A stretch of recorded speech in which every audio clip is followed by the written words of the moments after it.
Our imaginations are free to wander. So, Rewards of Wonder, the archive date, which I dealt with, about 1910 to 1932, so typical Georgian poetry, First World War poetry type bracket. And most of the archive manuscripts are in they're in Gloucester, in the city archives.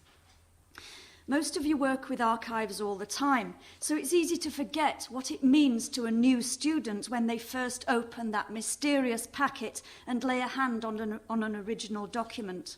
Because from the outset, archive access validates the student's purpose. It makes the learning process real. They've gone from thinking about it to interacting, and the decisions they make will stem from seeing the real thing as opposed to the information being filtered by others. And it's not just validation of the student as a participant. They pick up guidance and validation from staff who aren't their tutors, which is an important step towards academic independence in the case of young people and late returners to education. They will also experience that interaction where you sense the atmosphere and recognise an archive as something which is live. It continues to bring us messages from the past. And while the writer's personality isn't normally encouraged in academia, it's one of the main reasons why students pick their subjects in the first place. They feel an affinity with the work or the person, and they wish to connect across time. And they can't do this by reading what others have written, as I've just mentioned.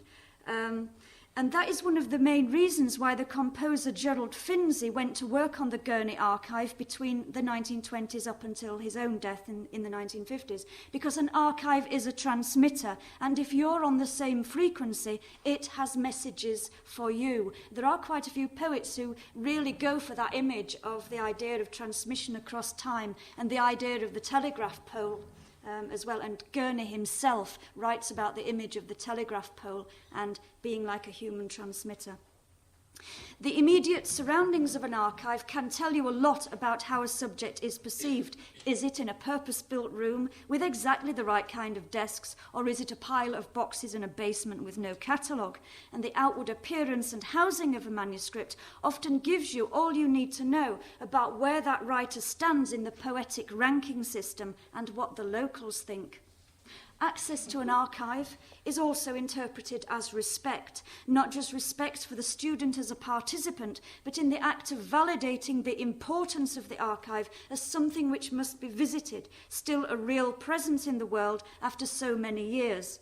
And conversely, lack of access brings with it associations of opposition, as in, you can't get in, hierarchy, some others can get in, but you can't, and restrictions on knowledge, as in your conclusions are second-rate because you haven't seen a real document. And access, or lack of it, is used as power play. During the 1990s, it was very difficult to get into the Gurney archive. People were refused, and the sole trustee at that time limited the number of people who could work on it. As a result, I had to campaign for permission to get in, and as a result, everything I wrote from then on was, of course, based on archive material. This archive was not benign and passive. Its contents often dealt with mental illness, and its protectors were overly vigilant. But it was worth the effort, of course. Without that access, my research would have been unoriginal and wrong. What happens when people can't experience the real thing? Certainly, it diverts attention from an archive because the number of scholars who can raise the profile of a subject area has been artificially reduced. If an archive is inactive, it will struggle for grants and improvements because there is no perceived audience. And meanwhile, student essays can become repetitive because they are dependent on a few critical interpretation and there's no hands-on way for them to increase their knowledge. So what can the real thing tell us in Gurney's case? He was a voluminous writer, so there's more poems than anyone could imagine, most of them written after 1919 and before 1932.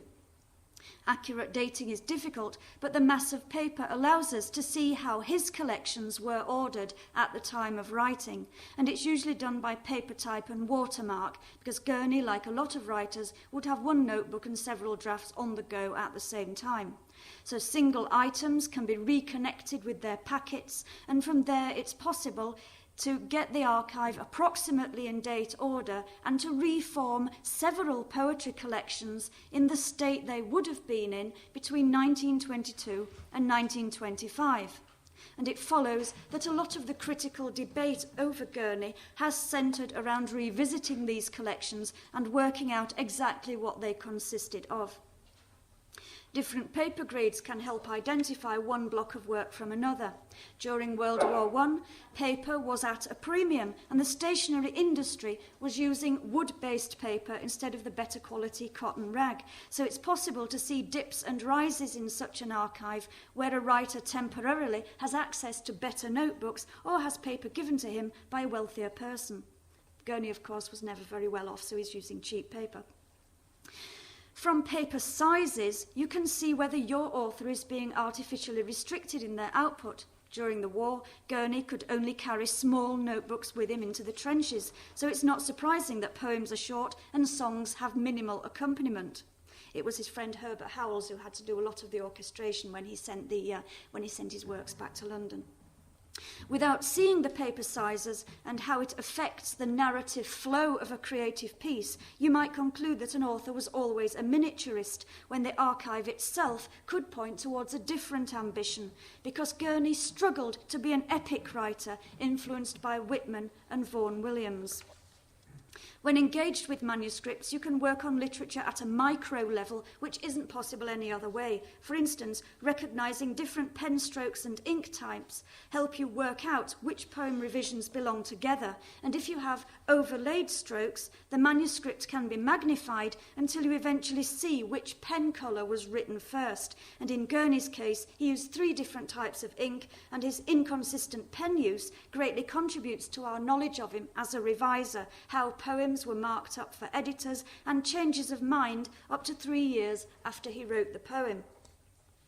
Archive peripherals can affect your perception of what the original archive means. For instance, the Gurney archive had a range of unfinished theses and abandoned works, while I saw this elephant's graveyard of failed hopes and crank theories, and I realised just what could go wrong.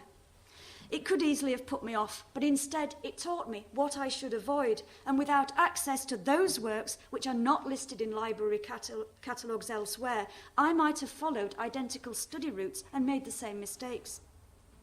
Other peripherals included vast amounts of duplicated typed poems and carbons, all of them diverting the scholar into working out which typist was producing which set of poems for which editor and in what decade, if there's no accompanying letter.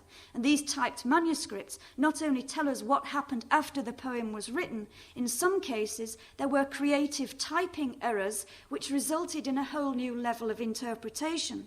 And for at least 20 years, these intrusions were accepted as definitive works, and we didn't get closer to the originals until the first P.J. Kavanagh editions in the 1980s. And in short, each editor and their typists have left their own finger marks all over the archive. The words on the page have become other people's, and these are being mistaken for originals by readers who don't look too far. So it's a multi-layered archive. And if you want Gurney's manuscripts in their original state, you have to peel back the layers of what other people have done after 1937 when the poet died.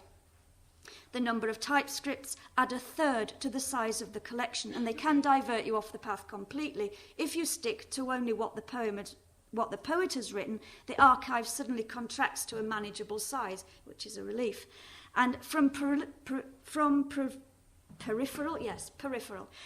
peripheral works, we also learn about who wants to write about the subject area and how their work is perceived through the decades. It might start with one single researcher, and at other times there are a large number of archive followers. It's a bit like a very slow Twitter feed, and all of their traces are left behind, usually coinciding with the appearance of a collected works, or in my case, a published collected letters. If a major edition comes out, you get a sudden onrush of new students into a subject area.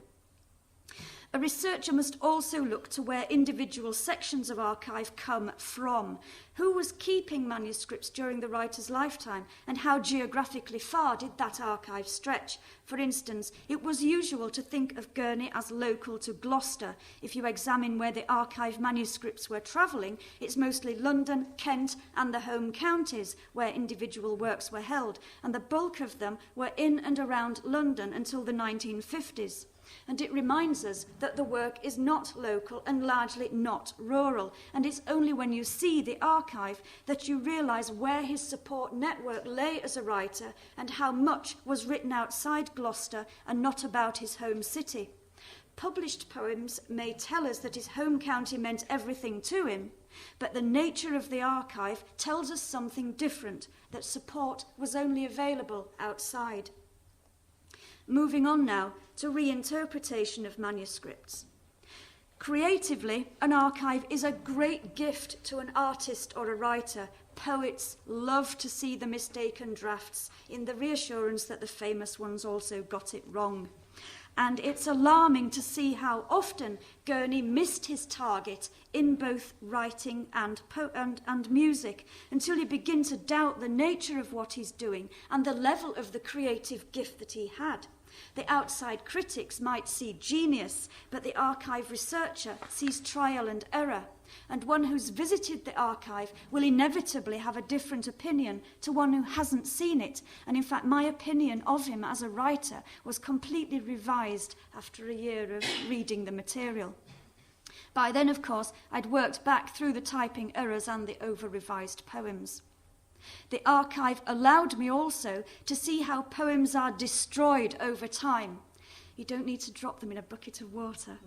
It illustrated how the creative process is not the state of continual improvement which conventional teaching would have us believe. We like to think that things get better and better, but they don't always, not in Gurney's case anyway.